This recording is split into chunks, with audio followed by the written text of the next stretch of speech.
I love my wife above all else. I have loved her since the moment I first laid eyes on her. I would do anything for her, and that has never changed after all these years. We first met in college. We were both theater majors, and it was day one of Acting 1 class that our eyes met for the first time. She had chocolate brown eyes that were complemented by her dark brown curls. We stared at each other constantly that first day, and when we were partnered together, we knew that it was fate. "My name is Margaret," she said to me as soon as I walked up to her after class. I took her by the hand and kissed it. "Henry," I responded. She then took one of my long dreadlocks and wrapped it around her finger, staring me in the eyes and biting her lip. It was an amazing meeting with an even better ending later that night. The following night, we went on our first date, a theater production of Sueño. We held each other's hand through the entire performance, and afterward, I walked her to her dormitory. Every day after that was like a love story. We went through good times and bad times. We broke up and got back together. Through it all, one thing never changed for me: I loved her and would do anything for her. We got married after graduation and went on to become very successful in the stage acting scene. We were considered a power couple and were always cast in romantic roles opposite each other.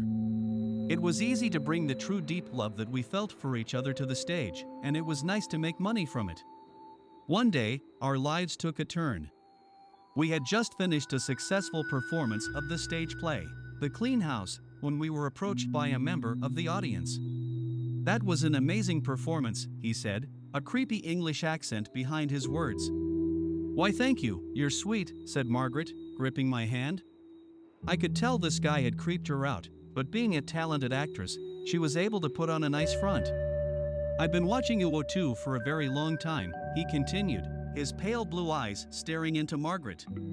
"I am very much a fan of your work. Every performance is riveting, and I can tell that you put true passion into your exchanges.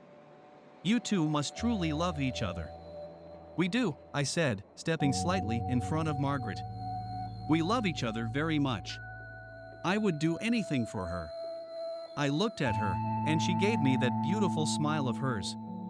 "That warms my heart to hear," he said, as he put his arms behind his back and looking up into the night sky. "True love is a valuable gift that is often taken for granted. If you're not careful, you can easily lose it forever, and it can never be replaced, no matter how hard you try." He then looked at me, and I could see just how disturbing his pale blue eyes were. "Hold on to that gift. Cherish it forever." He began to walk away before I asked the question that had been bothering me since we met. "Who are you?" I yelled. He stopped and turned his head. "Your biggest fan," he answered. He then walked away. Margaret and I looked at each other, baffled at what had just taken place. Later that night, we were sitting on our couch watching a movie when suddenly there was a knock at the door. "Wonder who that could be," said Margaret as she got up to see who it was. She looked at the peephole and froze in place, before taking a single step back and opening the door. Standing just outside the door was the same man we had talked to earlier that night. He stood there with his arms behind him, his pale blue eyes shining like the moon. "Honey?" I said, standing up from the couch to join Margaret at the door. "Please, come in," said Margaret to the man, to my shock. "What are you doing?" I yelled, running to get to the door. The man stepped inside before I got there, and began to stroke her face. When I finally got to them, I threw my fist and connected with his face, knocking him back outside. I quickly slammed the door and locked it. I turned to Margaret, who was in some sort of a trance. I tried to snap her out of it. "Margaret!" I yelled, shaking her. "Margaret! Wake up!" There was nothing I could do to get her to respond. I shook her, slapped her, even splashed water in her face. Nothing. Nothing would work. Suddenly, the lights in the house went out. I looked around until I saw the silhouette of a man standing outside our living room window. I blinked and it was gone. I began to panic and ran to the gun safe in our bedroom. Despite being theater nerds, we were very well trained in self-defense and firearms.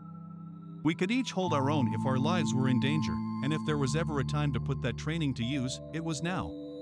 When I got back to the living room, I immediately raised my weapon. There stood the strange man, holding Margaret by the face. "Let go of her, motherfucker!" I yelled, aiming for his head. He looked at me, and the only thing I could see in the darkness was glowing red eyes. He then turned his head to Margaret and I fired, hitting him directly in the head. He fell to the floor hard and I ran over. Margaret fell over too, but I caught her before she hit the ground. She still would not respond, her eyes wide open in a trance. I looked over to the man, but he was gone. I gently laid her on the floor and stood up quickly, readying my weapon once again.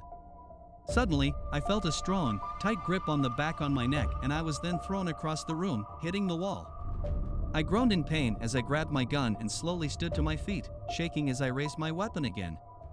Again, he had a hold of Margaret, but this time he pulled her head close to his. I felt my heart race and my blood boil as he put her lips to his, glowing red eyes staring right at me. "No!" I screamed as I ran towards them. He then pushed her to the side and opened his arms to me, as if inviting me to fire on him again. I obliged and fired 5 rounds into him, but all he did was allow them to connect as he laughed. I ran up to him, but he grabbed me by the throat before I could do anything.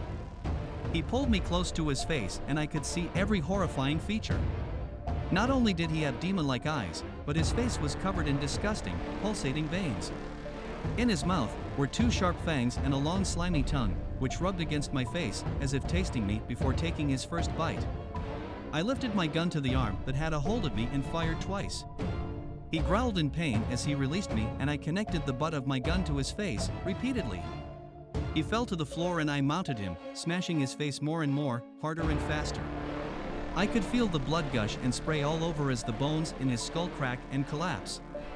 By the time I was done, there was nothing but smashed bone, brains, and blood. I panted as I stood back up and limped over to Margaret, who was now fully unconscious. I shook her and she finally opened her eyes, looking into mine with fear and confusion. "Margaret," I said, feeling relieved that she was all right.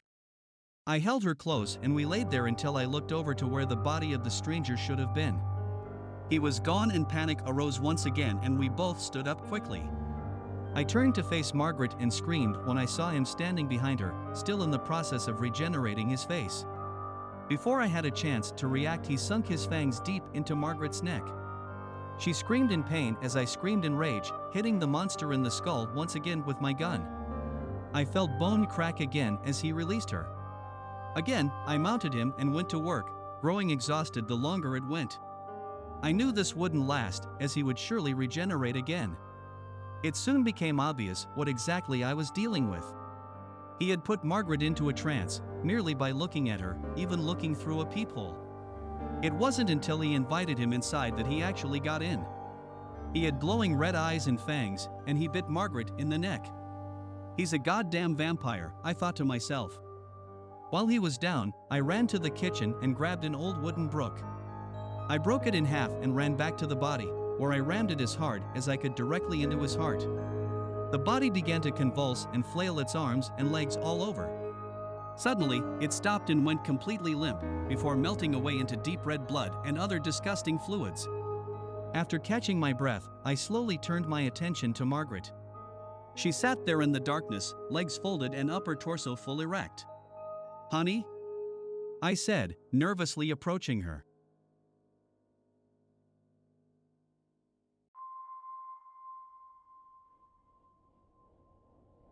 In the darkness, I could only see her silhouette, until her eyes began to slowly glow red. There was only one thing I could think of to do. I love my wife. I would do anything for her. Even if that meant chaining her up in the basement, feeding her a pint of my own blood every day while I figure out what to do about her. When the hunger would hit her, she became like a wild animal that cannot be communicated with. So, I fed her my blood and she became herself again. She understood the situation and never held it against me. It wasn't easy, but it was all we could do. Unfortunately, a pint only went so far, until soon it wasn't enough. So I gave more and more until the point that I was endangering myself, with so much blood loss. It was then that I decided to feed her full meals. It started with small animals at first, and then cats and dogs. Soon I made the hard decision to invite homeless people into our home, knock them out, and give them to her. This went on for far too long before it really started to affect us. She felt like a monster, and I did as well. I love my wife and I would do anything for her, which brings me to now. I'm sitting here, writing this, shaking. There is literal blood on my hands as I try to compose myself. She asked me to do one last thing for her. I refused at first, because I loved her too much. If you love me, she began, looking me deep in my eyes, her now pale blues not blinking, you will do this. Tears fell from both of our eyes as I pulled her in close. I love you, Margaret, I whispered. I love you, Henry, she responded. I could hear the squish as I drove the wooden stake in her heart. I trembled as I listened to her whimpers, gasps, and eventual silence. I broke down as her body melted away into liquid. I laid there in her remains, sobbing. I sit here now, with nothing left but the warning about the creatures of fiction that are very much a reality. I write my confession of the crimes I have committed out of love. I say goodbye to any friends or loved ones that may be reading this. I loved her, and I did everything for her.